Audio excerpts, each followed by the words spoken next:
आस-पास तो आप देख रहे हैं आस समाचार पोरकुंडी। आपको बता दें इस समय मौजूद हैं गोपालगंज जिले के फुलवारी प्रखंड में राधागंज में।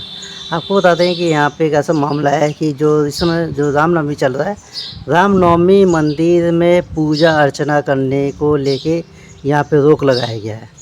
यहाँ तक कि कहा जाता है जो हमारे बीच में परमानंद महाराज जी बैठे हैं, इनके द्वारा राम जानकी मंदिर पे यहाँ पे कुछ लोगों को भेजा गया था कि जो वहाँ के मठ हैं, उन लोगों का कहना है कि अगर यहाँ पे लोग तो आ सकते हैं, पर यहाँ पे जो परमानंद दास जी हैं उनका आने पे प्रतिबंध है। वो यहाँ पे अगर आते हैं तो यहाँ पे उनका पूजा पाठ नहीं कर सकते हैं, यहाँ तक कि उनकी हत्या भी की जा सकती है। आइए उनसे जानते हैं पूरा मामला क्या है। सबसे पहले अपना परिचय बताएं। हमारा परिचय है, मेरा नाम है पद्मदास और मैं बचपन के भगवान के शरण में आ गया बचपन से ही। उनकी याद में, उनके प्रचार में, धर्म के प्रचार में, भक्ति के प्रचार में मैं अपने पूरे जीवन को समर्पित किया हूँ समाज के लिए। और विशेष करके यज्ञ यागादि करके पब्लिक सेवा करता हूँ, या रास्ता, रोड, जल, नल जो भी हो। यहाँ तक कि नदी पर कहीं कहीं पुल भी नहीं था, भारत सरकार या बिहार सरकार कोई भी संस्था नहीं बनवा पाई थी, तो मैंने लोगों से सहयोग लेकर के सरकार के पास आंदोलन करके एक पुल की जगह अगल बगल में 2-3 पुल बन गया। इससे मेरा मन बड़ा प्रसन्न हो गया। चलो आए तो कम से कम सरकार से लड़ना पड़ा, समाज से चंदा लेकर के पुल बनवाए। हम हर मठ मंदिरों को कायम चाहता हूँ कि हर मठ मंदिर कायम रहे और यह सनातन धर्म कायम रहे, क्योंकि हमारा सनातन धर्म जो है बहुत प्राचीन धर्म है। इसी धर्म से सभी लोग इधर उधर होकर के धर्म बनाए हैं, लेकिन वस्तुतः हमारा प्राचीन धर्म जो है वो सनातन धर्म ही है। तो ये सनातन धर्म में मठ मंदिर का सेवा, समैया पर उत्सव मनाना। तो हर साल मैं किसी न किसी साल जो है अयोध्या जन्मभूमि दर्शन करने जाता था। इस साल यहीं पर भागवत हुआ, मंदिर का कुछ जीर्णोद्धार हुआ, तो जाना असंभव हो गया। इसलिए सोचा मैंने कि इस परंपरा में जो कोयला देवा है, राधागंज है, उसी परंपरा में रामनगर भी आता है। तो रामनगर हमारे दादा गुरु संत कुमार दास जी ने उसका निर्माण कराया और वो पूजा पाठ किए, फिर किसी करिंदे को रख करके कराए। ऐसे करते करते समय बीतता गया। आज के समय में वहाँ पर कुछ ऐसे लोग रहते हैं इधर कमलाकांत करविया के, जो कि संत महात्माओं से उनको नफरत है कि संत महात्मा जाएंगे तो अच्छा नहीं रहेगा, क्योंकि चोरही चंदनी रात ना भावा। जो संत होता है वो ना संत को कदर करता है। हालांकि यहाँ पर भी कुछ भेष लेकर आते हैं तो हम सबका कदर करते हैं और कदर में कोई अंतर नहीं, लेकिन उनको बड़ा हमको कष्ट हुआ कि सभी लोग आएंगे लेकिन पदम दास जी आएंगे तो इसके लिए बड़ी कष्ट होगा। तो कष्ट में हो सकता है कुछ भी कर दें, इसलिए मैंने प्रशासन को भी जानकारी किया, क्योंकि मैं भगवान का दर्शन करने जाने में मुझे रुक नहीं है और रुकना नहीं चाहिए, क्योंकि भारत सरकार का, भारत का संविधान है कि मठ मंदिर में कोई भी दर्शन कर सकता है। वो भी हमारे वो ठाकुर जी हैं, तो ठाकुर जी का दर्शन करने में रोक नहीं लगाना चाहिए। इससे मेरे को बहुत कष्ट है। इसलिए मैं सभी आम जनता से और सरकारी प्रतिनिधि से, सरकार से मैं विनय करता हूँ, इस तरह की व्यवस्था नहीं होनी चाहिए मठ मंदिर में दर्शन के लिए। जबकि मैं जानकारी करा करके जा रहा था और उस पर भी रोक लगाया जा रहा है कि उनके आने में के लिए हम लोग अनुमति लेंगे। भाई क्या हमने क्या किया है? अनुमति किससे लेना है? भगवान से अनुमति लेना है, दर्शन करके हमको चल देना है, वहाँ कुछ करना नहीं है। क्योंकि रामनवमी के दिन दर्शन करना है। यहाँ भी ठाकुर जी हैं, तो यहाँ बांसुरी बजाने वाले हैं, गिरवर उठाने वाले हैं, और वहाँ पर जो है धनुष बाण वाले हैं, हमारे भगवान राम हैं। तो जग में सुंदर है दो नाम, चाहे कृष्ण को हो या राम। तो राम और कृष्ण दोनों जो है मनुष्य रूप में अवतार लिए। 24 अवतार माने गए शास्त्रों में, लेकिन 24 अवतार में 10 प्रधान माने गए, उसमें 10 में 2 प्रधान माने गए, राम और कृष्ण, क्योंकि मानव के शरीर में आए हैं, मानव के स्वरूप में आए हैं। तो मानव के तो सभी संसार में जीव हुई परमात्मा का स्वरूप है, लेकिन को विशेष अवतार माना गया। तो अवतार माना गया, तो मैं इस भाव में आकर के सोच रहा था कि मैं जाकर दर्शन करूँगा राम जन्म के दिन, जो 27 तारीख को पड़ रहा है।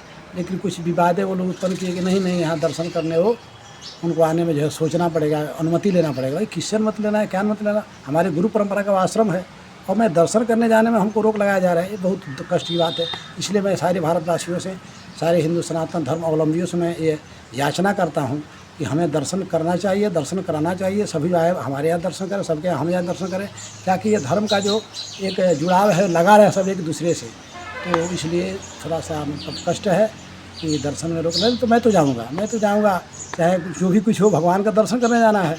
यदि मर मिट भी जाएंगे भगवान के नाम के लिए, भगवान के दर्शन के लिए, तो इसमें कोई संकोच नहीं है। इस तरह की उनकी भावना है। ऐसे तो जो राम ना बिगड़ी हो कि केहू ना बिगाड़ी जी, सब लोग कहला तो राम बिगड़ी है तब बिगड़ी। लेकिन हम जौन बा भगवान के दर्शन करे जाए, इस तरह के मन में भावना बा।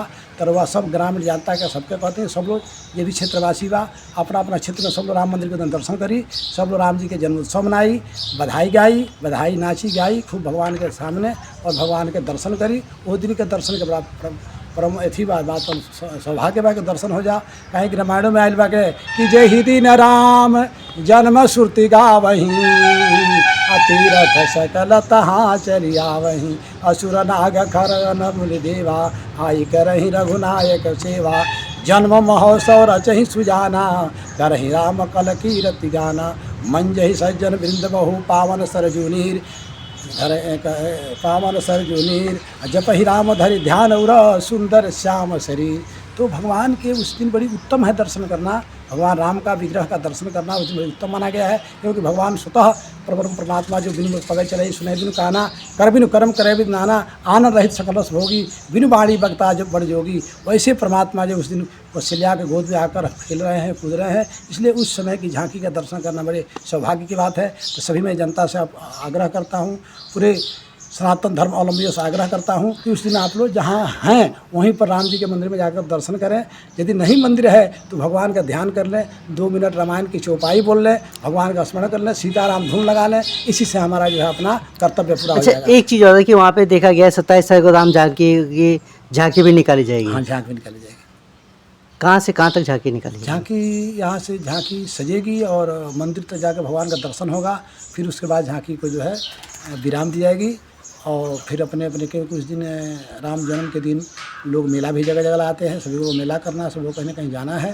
तो इसलिए झांकी का केवल राम इस परंपरा में आता है वो राम जानकी मठ, तो दर्शन करना जरूरी है। और एक परंपरा में आए न आए कहीं भी हो, जहाँ भी हो, राम जी का दर्शन करना जरूरी है। और आपने थाना में आवेदन दे के न्याय के लिए भी गुहार लगाई है? कि हाँ, थाना में दिया हूँ। तो हो सकता है कोई वो लोग कुछ ऐसे जो है अप्रिय घटना घटा दें, इसलिए थाना को जनाना जरूरी है, कोई अप्रिय घटना न घटे। क्योंकि उन लोगों के मन में थोड़ा सा मतलब पाप भावना है।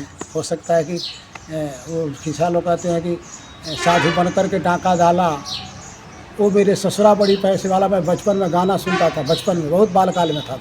तो कहने का साधु भेष में आकर कुछ भी तो क्या किया जा सकता है। इसलिए साधु भेष को देखकर पूर्ण विश्वास नहीं करना चाहिए, उससे उसके संपर्क से आना जाना से उसके भावनाओं को समझ लेना चाहिए। क्योंकि मथुरा में ये लोग कुछ बड़ी बड़ी घटना घटाए हैं, इसलिए हमारे मन में कुछ आता है भावना कि हो सकता है कोई घटना घटा दें और हमको फंसा दें, हमको जो है डिस्टर्ब कर दें। इसलिए प्रशासन को जनाना मैंने अनिवार्य समझा। प्रशासन से क्या मांग करेंगे कि जो राम जानकी मंदिर पे दर्शन पे रोक लगाया जा रहा है, उसके लिए क्या कहेंगे प्रशासन? हम प्रशासन ये कहेंगे प्रशासन दर्शन करावे और सबको यथावत अपने स्थान को विदा करे। धन्यवाद।